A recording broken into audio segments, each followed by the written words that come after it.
NEET UG entrance 2024 పరీక్ష paper leak అయినట్టు ఆరోపణలు రావడంతో దేశవ్యాప్తంగా దుమారం రేగింది. జాతీయ స్థాయిలో వైద్య విద్యా ప్రవేశాలకు ఉద్దేశించిన నీట్లోనే ఇలాంటి అక్రమాలు జరగడం ఏంటని కేంద్రంపై తీవ్ర ఆగ్రహావేశాలు వ్యక్తమవుతున్నాయి. పరీక్షకు ఒక్కరోజు ముందే పేపర్ లీక్ అయిందన్న వాదనలు వినిపిస్తున్నాయి. నీట్ రద్దు చేయాలన్న డిమాండ్లు ఊపందుకున్నాయి. ఈ నేపథ్యంలో నేడు కీలక పరిణామం చోటు చేసుకుంది.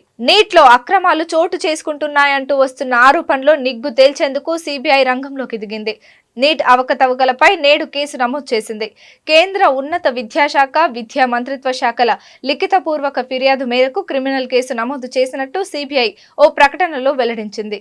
ఫిర్యాదుదారులు పేర్కొన్న ఆరోపణలను ఎఫ్ఐఆర్లో పొందుపర్చామని, వాటి ఆధారంగా దర్యాప్తు చేస్తామని వివరించింది.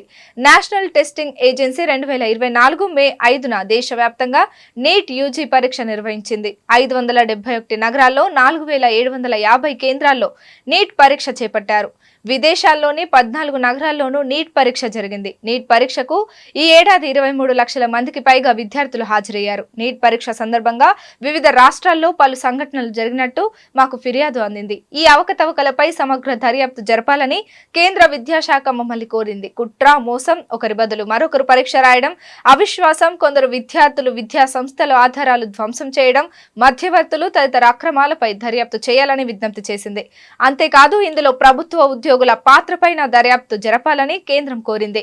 ఈ కేసు దర్యాప్తు కోసం ప్రత్యేక బృందాలను ఏర్పాటు చేస్తున్నాం. నీట్ అక్రమాలపై కేసులు నమోదైన పాట్నా, గోధ్రా ప్రాంతాలకు మా బృందాలను పంపిస్తున్నామని సిబిఐ తన ప్రకటనలో వెల్లడించింది.